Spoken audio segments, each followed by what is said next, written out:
بسم اللہ الرحمن الرحیم۔ دوستوں، میں ہوں امان اللہ خان، آپ کے پروگرام جد و جہد کے ساتھ۔ آپ خیریت سے ہوں گے؟ میں بھی خیریت سے ہوں۔ آخری اطلاعات کے مطابق میاں محمد نواز شریف آج رات بیرون ملک یعنی کہ چین جا رہے ہیں، کہ وہ کافی عرصے سے جب سے یہ حکومت بنی ہے ان کی زبان بھی خاموش ہے اور وہ خود بھی خاموش ہے اور بڑے اطمینان سے جاتی عمرہ بیٹھے ہوئے ہیں۔ اب اس کی بیک گراؤنڈ کیا ہے کہ میاں صاحب اتنے بڑے سیاسی قد کاٹ کے شخصیت ہونے کے باوجود وہ پچھلے 3-4 ماہ سے بالکل خاموش ہیں، جس میں بہت ساری باتیں عوام میں پھیلی ہوئی ہیں، لیکن ہو سکتا کہ وہ غلط ہوں۔ کچھ حلقے کہتے ہیں کہ میاں نواز شریف کو مائنس کرنے کے بعد اقتدار شہباز شریف کے حوالے کر دیا گیا، لیکن ان کے خاندانی معاملات کو بیلنس کرنے کے لیے مریم نواز کو وزیر اعلیٰ پنجاب بنا دیا گیا، لیکن میاں صاحب مائنس ہو گئے۔ یہ کیا ہوا؟ کیوں ہوا؟ کیونکہ میاں صاحب تو وزیر اعظم بننے کے لیے آئے تھے، آخری نعرہ بھی یہی تھا۔ آخر یہ سازش کیسے ہوئی، کس نے کی، اور اس کا صدمہ میاں صاحب کو کس حد تک ہوا اور اتنی خاموشی طاری ہو گئی۔ لیکن اب اس خاموشی کو توڑنے کے لیے وہ چین جا رہے ہیں، جس کے لیے کہا یہ گیا ہے کہ وہ اپنا طبی معائنہ کروائیں گے اور چند ایسی کمپنیوں سے بات چیت کریں گے جو پنجاب کی تعمیر و ترقی کے حوالے سے یہاں کام کریں گے۔ میاں صاحب انہیں آفر کریں گے، جبکہ میاں صاحب کے اس دورے کو نجی دورہ کہا جا رہا ہے، لیکن حکومت پاکستان کے وزیر خارجہ ان کے ساتھ ہوں گے، اسحاق ڈار صاحب۔ یہ کھچڑی کیا ہے، یہ بات سمجھ میں نہیں آ رہی۔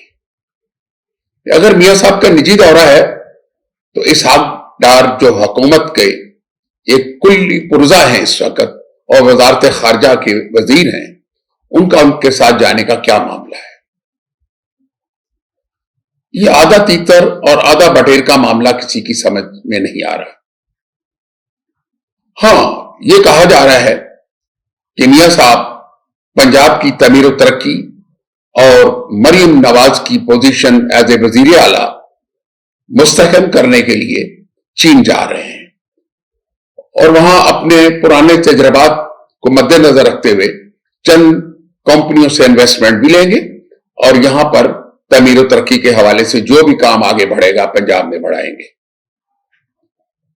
یعنی بات تو یہاں تک ہو رہی ہے کہ جیسے وفاق کی حکومت اور پنجاب کی حکومت کا آپس میں کوئی معاملہ نہیں ہوگا،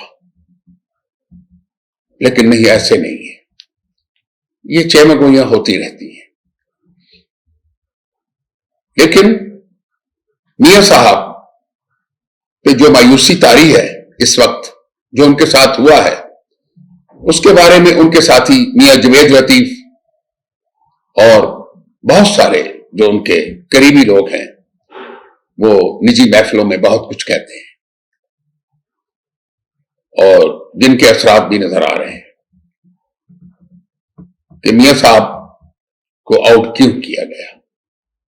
اور دوسرا یہ بھی نظر آ رہا ہے کہ میاں شہباز شریف کے اقتدار میں آنے کے بعد اس خاندان میں بھی کوئی چھوٹی سی دراڑ پڑ گئی ہے۔ اگر انہوں نے اقتدار کی خواہشوں کو دفن نہ کیا تو ہو سکتا ہے یہ خاندان بھی چودھری ظہور اللہ کے خاندان کی طرح آپس میں تقسیم ہو جائے۔ دیکھیں، چودھری ظہور اللہ کے خاندان، چودھری ظہور اللہ اور منظور الہی دونوں بھائی، ان میں کبھی سوئی تک نہیں گزری تھی۔ وہ اتنے شیر و شکر تھے اور دنیا کے سامنے انہوں نے یہ بھی بتا دیا کہ خاندانی تعلق کو نبھانا کیسے ہوتا ہے، اس میں کبھی کمی کبھی پیشی ہوتی ہے۔ چودھری شجاعت اور چودھری پرویز الہی کے پہلے دور سے لے کے آخر تک ان میں کبھی دراڑ نہیں پڑی، لیکن آنے والی نسل نے اس خاندان کو بھی تقسیم کر دیا، جس کے تقسیم ہونے کے کبھی بھی کوئی چانسز نظر نہیں آتے تھے۔